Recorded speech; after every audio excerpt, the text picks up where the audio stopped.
नमस्कार, आप देख रहे हैं गरीब की आवाज़ निर्भय कुमार सिंह के साथ। अभी हम चोरमा मंदिर के प्रांगण में उपस्थित हैं और यहाँ से दिखाने का प्रयास करें कि गांव के बहुत लोग यहाँ एकत्रित हुए हैं। अब इसलिए यहाँ सब लोग इकट्ठा हुए हैं। हम इनसे जानने का प्रयास करेंगे, यहाँ जो हमारे शाश्वत भैया हैं, हम उनसे जानने का प्रयास करेंगे कि यहाँ सब लोग क्यों एकत्रित हुए हैं। नमस्कार भैया, हमारे चैनल में आपका स्वागत है। बहुत शुक्रिया बात करने के लिए। आपको जानकारी होगी कि चोरमा सिरहा रोड के प्रांगण के बगल में एक कचरा घर का निर्माण करवाया गया है स्थानीय प्रशासन के द्वारा, और यहाँ के लोगों इसके विरोध में काफ़ी पहले से बोलते रहे हैं मुखरता के साथ। अभी वर्तमान में इसके बनने से जो यहाँ बड़ी संख्या में कचरा आ रहा है पूरे इलाके का, उससे वातावरण तो प्रदूषित हो ही रहा है, इसका जो ज़मीनी पानी है उसमें रिसाव के कारण वह भी प्रदूषित हो रहा है। और एक कचरा घर का केंद्र सरकार और पर्यावरण मंत्रालय की भी नियमावली और बिहार सरकार की भी नियमावली है कि यहाँ पे किसी भी प्रकार का कचरा घर जो है जलाशय के समीप नहीं हो सकता है, रिहायशी इलाके के समीप नहीं हो सकता है। उन सभी नियमावलियों को दरकिनार करते हुए इसका निर्माण कराया गया है, जो बहुत ज़्यादा चिंताजनक है और इसका कई पीढ़ियों के ऊपर प्रतिकूल असर पड़ेगा। इससे जो है लोक स्वास्थ्य भी प्रभावित होगा, पर्यावरण भी प्रभावित होगा और यहाँ का जो सिरहा मन का जो पानी है वह भी दूषित होगा, जिससे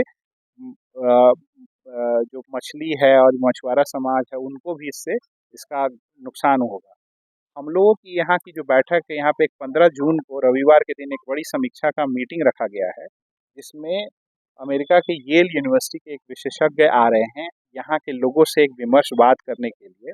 और उस मीटिंग के बाद यह सामूहिक निर्णय लिया जाएगा कि इस कचरा घर के निर्माण के खिलाफ चोरमा पंचायत के गांव के सभी निवासियों का समूह नेशनल ग्रीन ट्रिब्यूनल जो होता है, पर्यावरण की सबसे बड़ी संस्था है जो इस मामलों को देखती है, उसमें एक वाद दाखिल होगा। पटना हाईकोर्ट में भी एक वाद दाखिल होगा और मुजफ्फरपुर कमिश्नर से लेकर के पार्लियामेंट के अंदर भी इसके 0 आवर में इसका सवाल उठाया जाएगा कि इसमें किस प्रावधानों के तहत चोरमा पंचायत के अंदर इस कचरा घर का निर्माण किया गया है और क्या इसकी पर्यावरण और बाकी सोशल इम्पैक्ट और क्या पर्यावरण की अनुमति ली गई है और क्या सोशल इम्पैक्ट असेसमेंट किया गया है कि नहीं।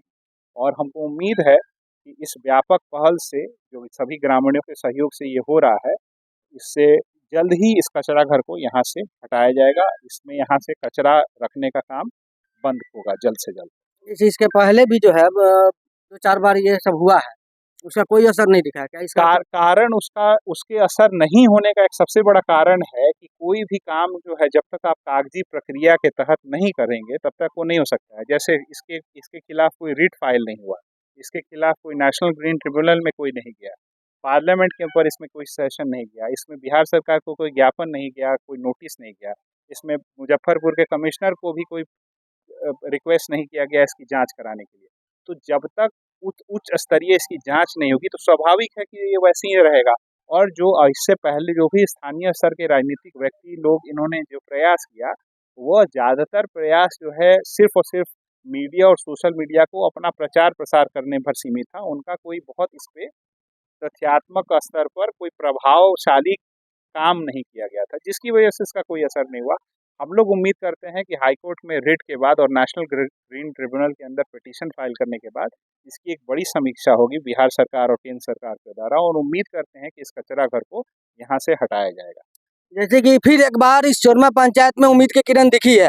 इसके पहले भी भीमराव अंबेडकर के जयंती के दिन एक बड़ा समारोह हुआ था, सब लोग एकत्रित थे, बहुत सारे आवेदन भी पड़े थे, डीएम, एसडी और एसपी के दरबार में भी गया था, कोई वहाँ कुछ दिखा नहीं। लेकिन फिर अगले रविवार यानी 15 तारीख को यही फिर एक बड़ी भव्य व्यवस्था की गई है और हम अपने चैनल के माध्यम से अपील करना चाहेंगे चोरमा, थड़बितिया, सिरहा, सुंदरपट्टी, मझाड़ और चैता के निवासियों से कि आप लोग भारी से भारी संख्या में आए और इसको सफल बनाए। तब तक के लिए जय हिंद।